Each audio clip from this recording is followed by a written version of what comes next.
All right, folks. Hello. We're starting a little bit late from scheduled, which tends to happen. And, there's always issues. We're here today to talk about Holy Land 2022 trip, January, with Ministry Training Institute and the ERC. Winebrenner Theological Seminary are the hosts, the sponsors for this, myself and Mike Walker. Mike's having a little bit of technical problems getting online here today, so hopefully he will be joining us soon. Many will probably be watching this later, but for those who are joining us now for the discussion, if you have a question about the trip, if you have something that you'd like to just kind of share or ask us about, feel free to leave a comment, which you can do both, whichever kind of channel you've gotten to get through to this here. You can leave a question about it. So we're certainly taking questions right now for people that aren't sure. If you're not sure if the trip is for you, but you are just wanting to get more information about it, if there's questions you have that are, going to kind of decide if this trip is for you or not, those are the questions we'd love to hear. And then secondarily, if you are, if you know you're going on the trip, we have registrations that are coming in right now and more that are on the way. And so we'll talk about that in a minute as well. What we do want to encourage folks to get their registrations in. So as you join us now, and if you're joining us later too, after the fact, this is just afternoon here on Thursday. But if you're joining us, if you're watching later, feel free to leave a comment as well. We'll be monitoring those. We do want to invite you, if you are watching through the MTI channel and you're not already a part of the Facebook group that we have, where we share more information to kind of whet our appetites for the trip. Mike went through a couple weeks ago each day that will correspond to the days in next year. It's just a little bit less than a year now from now. He actually went through each day of the trip and posted the the itinerary that's scheduled for that day with some pictures to kind of give you an idea of what's happening, what's going on each day. Of course, subject to change a little bit, but that's kind of the game plan. There's a lot on this trip. As we mentioned before along the way, we've added on to the itinerary, and that's part of what made the cost a couple $100 more than it may have otherwise been, but we're going to have 2 extra days on top of the normal scheduled trip, which is going to be a great opportunity to engage with some other things. For some people that make this trip a couple times, 2 or 3 times in their lifetime. For other people, it's a once-in-a-lifetime trip. And so we want to make the most of that with getting a good full schedule. So, a little bit more money. So I did want to talk for a minute about, as we get rolling here, about the extension, because the last time we did a video, and if you get the initial brochure that we sent out, there was no information about the extension that is offered at that point. So there is going to be an extension. So if you're not familiar with it, right, an extension is an additional opportunity to extend the trip longer, which of course comes with some more costs, but I think the cost is actually pretty reasonable. So again, it's one of those things you have to kind of weigh out. Do I want to see these extra places? Do I have the funds to do it? Do I have the time away to do it? But if indeed, as for many, it's kind of a once in a lifetime trip, you may want to consider the Petra Jordan extension. So we're adding a whole other country right next to Israel, but onto the trip. And you'll see that if you have the newer brochure, it's right there on the sidebar, the extension information.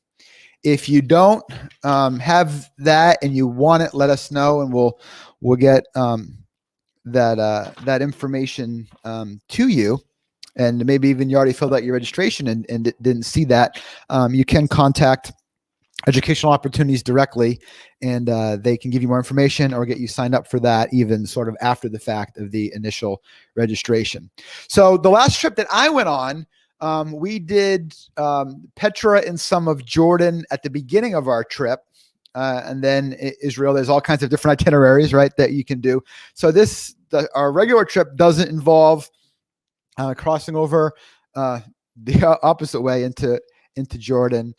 This one does. So it goes from December 15th to the 19th, and the cost is $1,098. So I don't think not a bad cost really for what for what is really entailed in the in the itinerary. So so we're crossing into Jordan. I mean, you really want to see Mount Nebo, where Moses was right overlooking the promised land. It's a great place to be, a great thing to remember. We're exploring beyond the Jordan, basically things along the other side of the Jordan River, and then Petra, which is just an amazing place to be, just with history and everything else. And then you also get to spend some time in Tel Aviv and Joppa, which is today called Jaffa, on the coast in Israel before heading out. It's a beautiful, beautiful place. The beaches there, the shops, it's just a great place to be. It's a kind of the intersection of the modern state of Israel, with Tel Aviv kind of being the biggest, most modern city really in Israel, but then Jaffa literally right next door to it, where we remember Simon Peter, right? We receives that vision in Acts, and how exciting that is. For that. So looks like Mike's not going to be able to join us today. You guys all know technology and stuff is what it is. So just a couple more things I want to mention. And if there's questions, please do share those so I can see them and respond to them here along the way. And we'll probably do another one of these somewhere along the way. I just want to mention here, again, that I mentioned quickly at the front end, getting your registrations in. So I kind of mentioned that in the Facebook group, but we have to kind of deal with the practicality of numbers. So right now, with COVID still being a factor, the bus numbers are cut in half. So normally what a full group could be as many as 50 to even 60 at the max, depending on the bus. Right now, the policy with some social distancing, which even that isn't a great distance, but is half capacity. So right now, the plan is 30 is a full group. So what will we potentially do if we get more than 30 people registered is a question mark. It's a decision that Mike and I and EO, the tour group, will have to kind of process and make, but it becomes potentially more difficult. Our hope is that in a year from now, that COVID-19 is sufficiently calmed down, that we're back to our regular kind of capacities, and that we can have one bus that has as many, 50 or so people, if we get that many registrations and people that are interested in that. So we'll just kind of have to, wait and see with that. But I say that to say that get your registrations in, because they are starting to come in now quickly.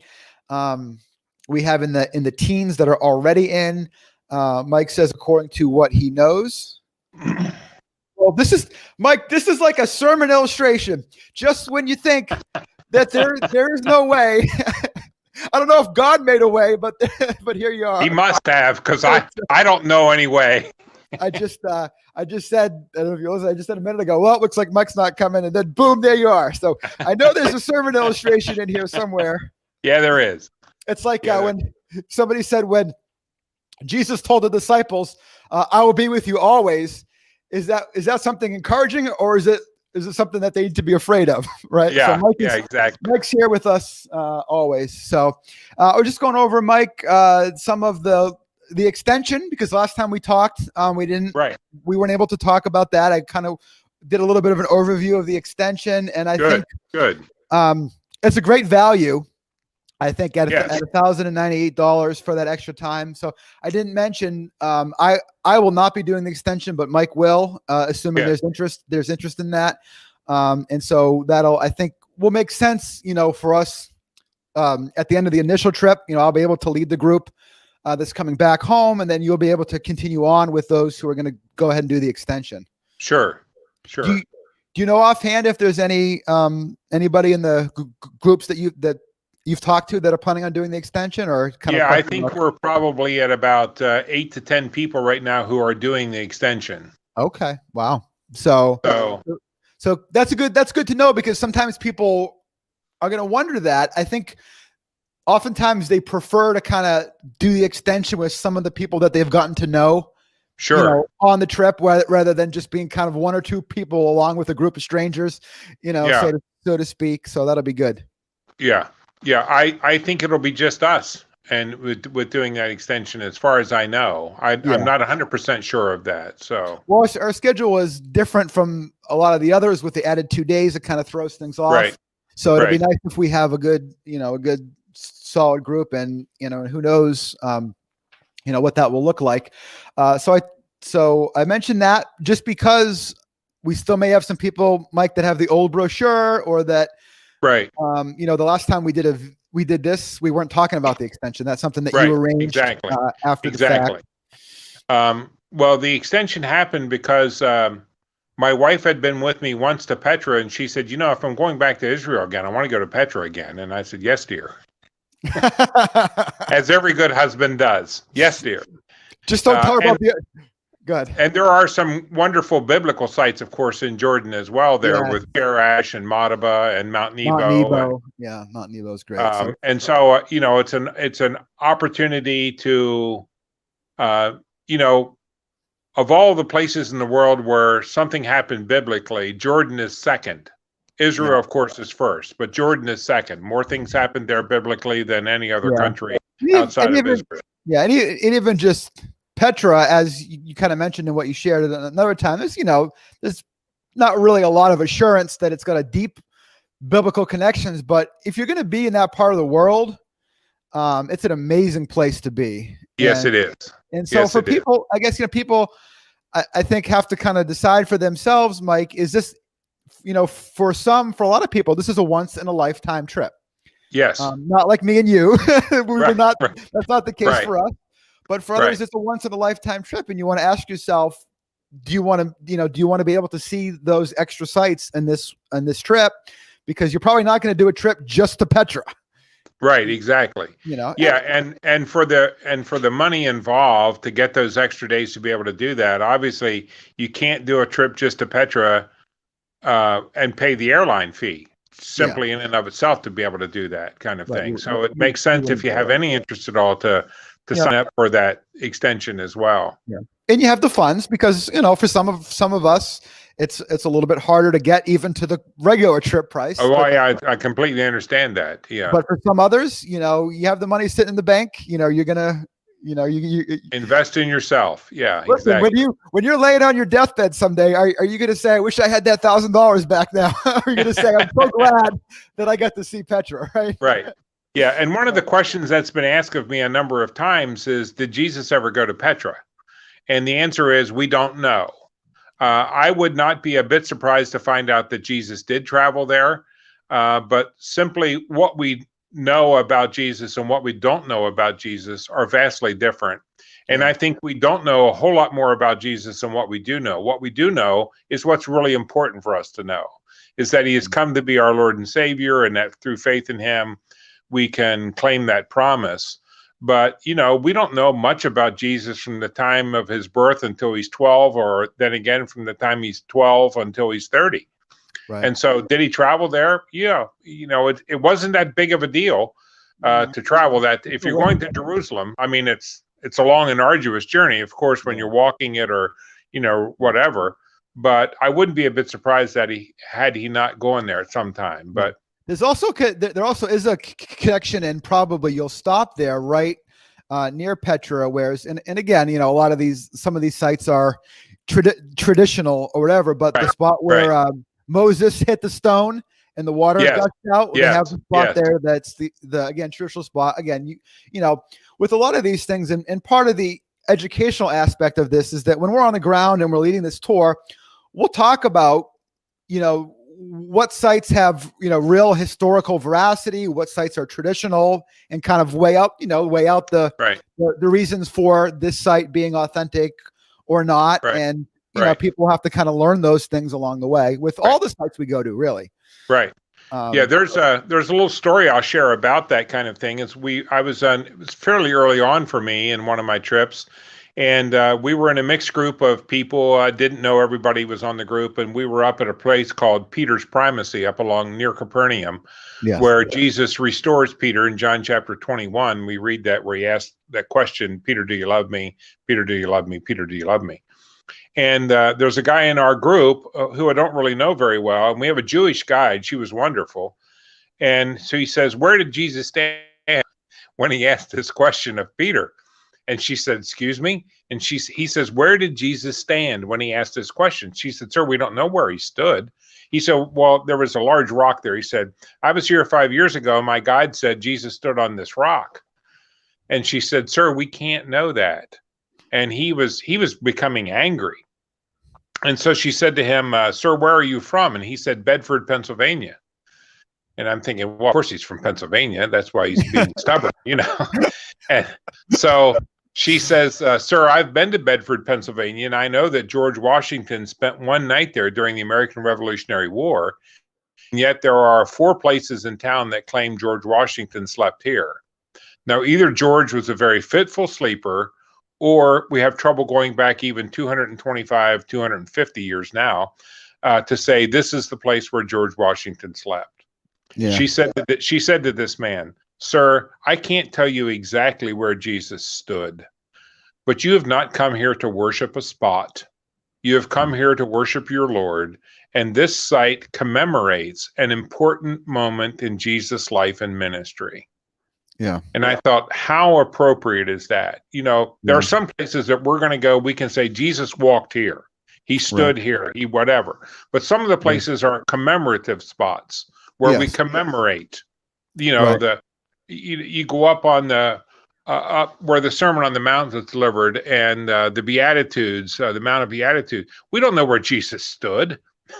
Right. We know it's on this mountain, but, you know, was it at this spot or this spot? Yeah. Well, you know, we're here to commemorate the fact that Jesus preached this great message there and gave us the Beatitudes. You know, that's more important. I think that's important too, you know, Mike, as this trip that, as we've said, you know, is open for everybody, anybody that wants to go. And we're going to have a kind of a mixed group of people that just want to go. We're going to have some people who are pastors along with us and some people that have been previous times and are going back again and all that. But it's kind of like, what I'm trying to say is because we do have this, you know, academic component of it, we want to be, you know, it's accessible, but we want to be serious in helping people process, you know, what it is that we're doing. It's like when we preach and teach, we could say, this is the one interpretation of this text. Right. That would be maybe not quite, you know, accurate just because we're compelled. What we can say is here's why I think this is what this text means. You know, you process it yourself because you're a student of Scripture.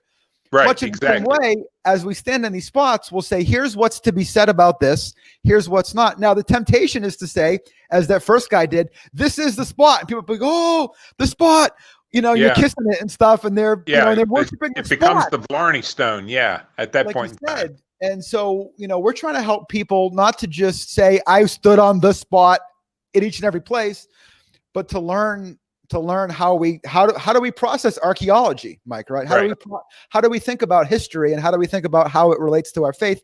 We're going to have time on this trip to process all those things and to teach people, right, how to learn. And so I'm excited about that, you know. Yeah, me too. You know, and it's a process of learning. You know, I've been a believer for more than 50 years at this point in my life, and I'm hoping I'm continuing to learn things today that I haven't known before because it's the journey of that.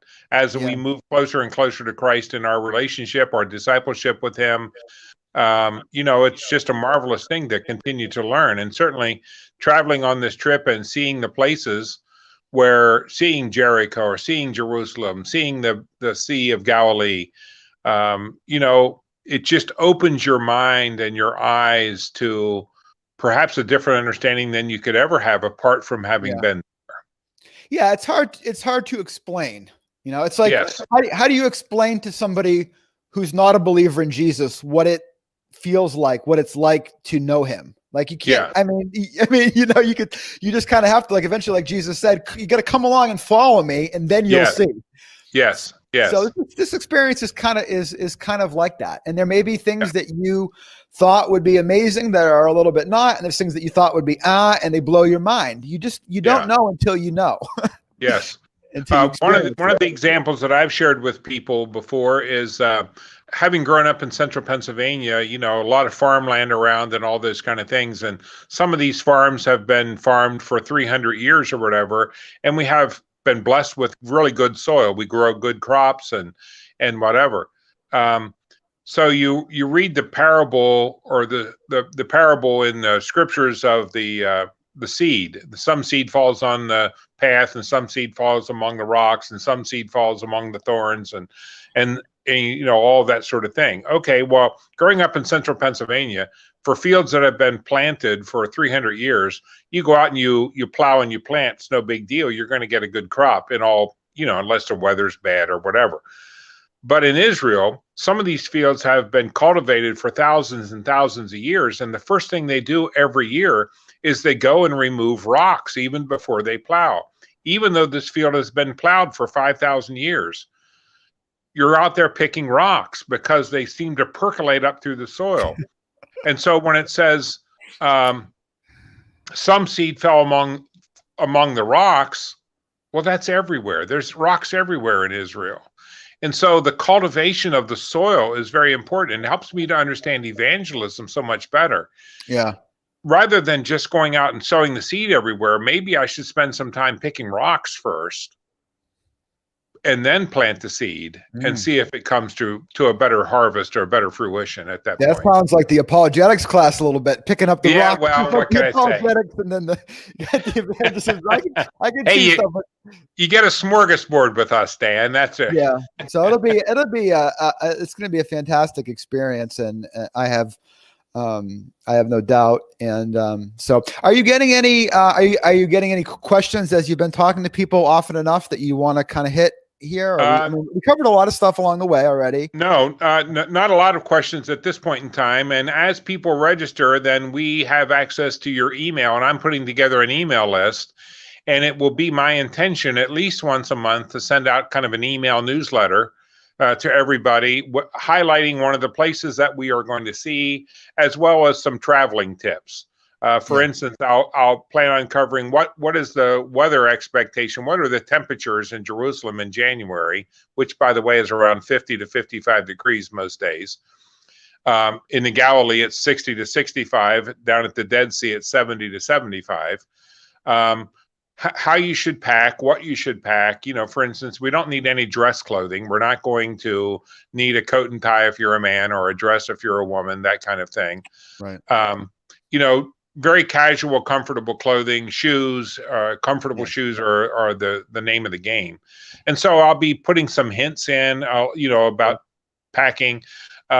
As we get a little closer, for those who are in the central Pennsylvania area, I'll see if we can arrange to get some transportation to take us up to Newark, whether that's a bus or whatever, and then there'll be information available, if that pertains to you. Obviously, if you're coming from Sioux Falls, South Dakota, you're not going to ride the bus. We just recently had a lady who signed up. I just saw her registration today, who is in Orlando, Florida. And, she's probably just going to fly directly to Newark and meet us there. And, we'll all depart from there. But, so there'll be some helpful hints, hopefully, and some suggestions for you and things of the sort, as well as some biblical highlights in this newsletter.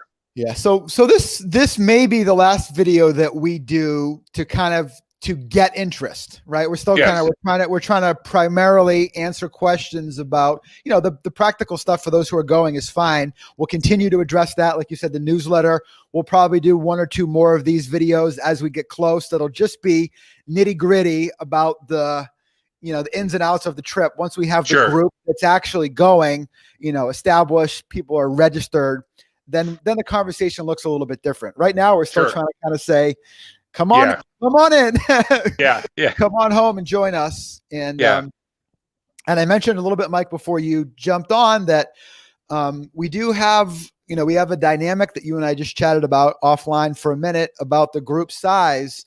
And so it's going to be really good to get your registrations. Like if you want to go, don't just wait and say, oh, if I can wait a month and it's only $50 more, just send your registration in. That way we can get an idea of the group size, because we don't know yet the situation with the group size, with the COVID reality, with, if we're going to cut it off at a certain point or grow. We haven't made that decision yet. And so you really want to be in that 30. Yeah, absolutely. Absolutely. Did you talk about the fact that you had spoken to Mateo this morning or whatever? Well, I mentioned that we have, so, depending on what happens, in talking with him, he's the representative from Educational Opportunities, which is the travel group. And they don't know what 2022 is going to look like for COVID yet, their policies, Israel's expectations for social distancing and that kind of thing. So there's a hope that we're kind of back to the normal capacities. Yeah. But we can't count on that. What we have to count on as the sure thing is that we have 30 people in a bus.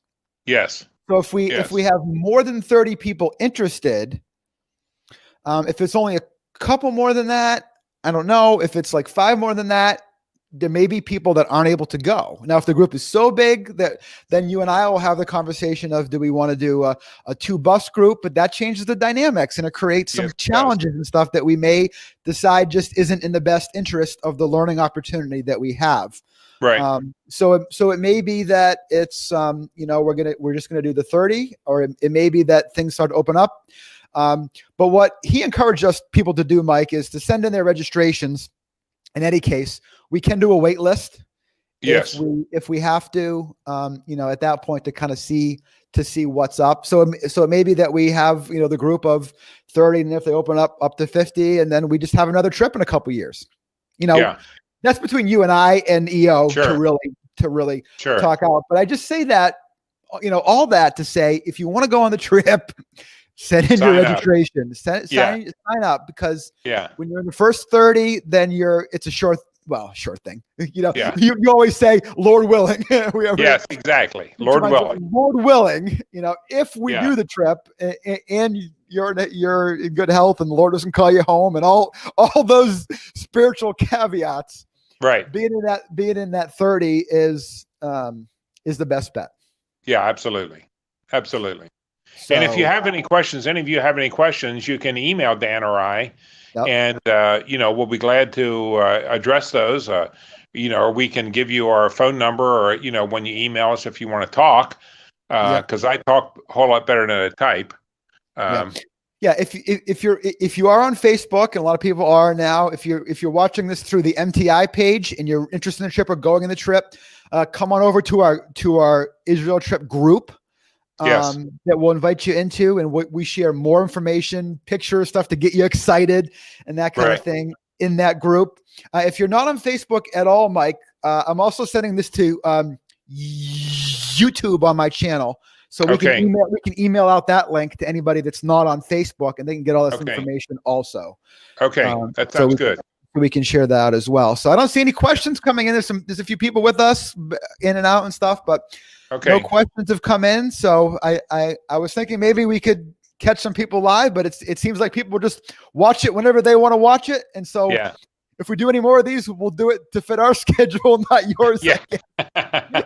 So not maybe lunchtime would be a good time to catch some people. Yeah. But in any case, we're glad to have given you these updates. Sure. If you have questions, like Mike said, call, email, leave a comment here, Right. whatever. We'd be happy to answer any and all questions about anything. And man, I'm just getting excited. I'm excited to meet a lot of new people that I don't Yeah, know coming on the absolutely. trip. Yeah. People from different places. It's going to be, Mike, that's one of the best experiences too, is meeting new people, getting Right. to know them, sharing in that fellowship at the meals. I'm looking forward to the food. I just love being there. Yeah, me too. For me, it's spiritual home. Yeah. You know, once you've been there and have experienced that, I think you will feel very much the same way. Yeah. Um, you know, I'm just always blessed to be there and to meet the people, as you've said, and to travel to places and enjoy the culture and those kinds of things. I'm very excited about it. I'm always very excited about going to Israel. And in fact, I have a number of friends who, when we call each other on the phone, will say it's a great day to be in Jerusalem. Yeah. and, Yeah. and it is. Yeah. It's kind of one of those things. Once the trip is done, you'll have loved it, but you'll also maybe ready to be home in a sense, and kind of, it's a lot of activity. And so like, when I go home, I say, oh, that was second time. That was great, but I don't need to do that again for a little while. And then about 3, 4, 5 months later, you think, I could go back. I could go back. Exactly. Exactly. It comes back to you, and you just kind of, gets a hold of Sure. you. So. And I've never traveled to Israel with anybody who hasn't come home having been blessed by this trip. I was thinking that too, Mike, along the way in this conversation, and this, I'm sure there's an exception, maybe based on a terribly unusual experience with getting hurt or something, or having a medical problem or something like that.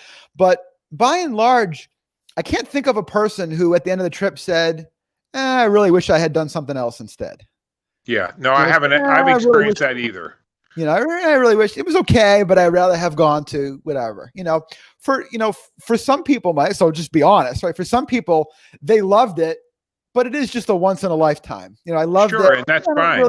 I don't really plan to go back. I just want to have the experience. And that's probably the baseline, the normal. Right. But other people, it just really captures their heart, like for you and me. Sure. And it becomes a repeat. And then, we have some people that are going to be going on this trip, Mike, that have been, it's not their first trip. So that says something. Right. Yeah, absolutely. Absolutely. And some maybe that went decades ago. Yeah. Even back when everything was black and white. black and white. And then when you first started going, it was Technicolor. And yes, now it's, exactly. Now it's HD, UK, whatever. Yeah. TV. Yeah, that will be 5K, I guess, or whatever. But Mike, if anybody has been to Israel, but 20 years ago, the difference in the sites that have been uncovered and restored and things since then is amazing. Yeah. Yeah. The first time I went, for instance, to Beit Shan, which is up in the Galilee, which is an Old Testament city, it's where they hung Saul's body after Saul fell on his own sword.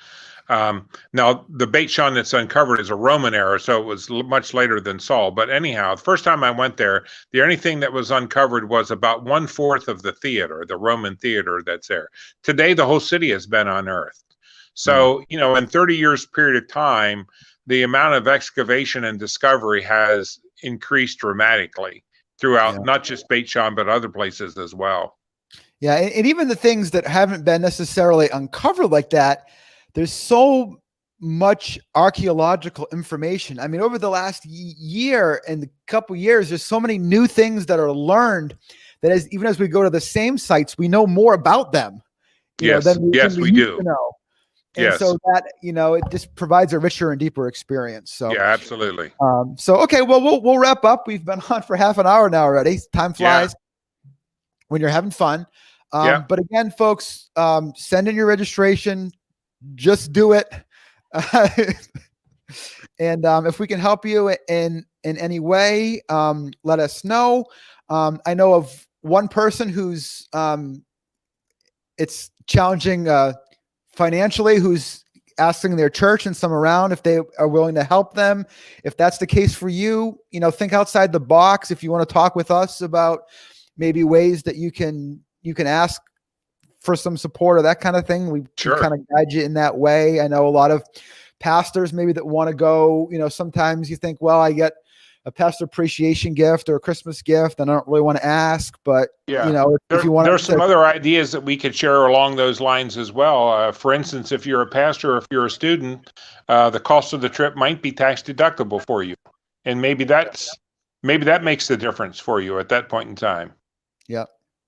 Yeah. So right. So if that is the case, then you'll want to sign up for the MTI class that's associated with it as well, which is right. Very accessible and low cost, but will give you that benefit. And I think doing some more work in that way will even make the experience even more rich for you. So you may want to absolutely consider that anyway. Sure. So knowing Mike, he'll be a pretty gentle instructor. He's probably not going to make you write a dissertation about not quite. It's more experiential than it is anything else. So, and also, if you're taking classes at Winebrenner, right? Yes. This is an We're doing this in conjunction with Winebrenner Seminary as well. It's an elective option for you. It's an MTI experience, or it's just a trip. You know, there's lots of options. Yeah, absolutely.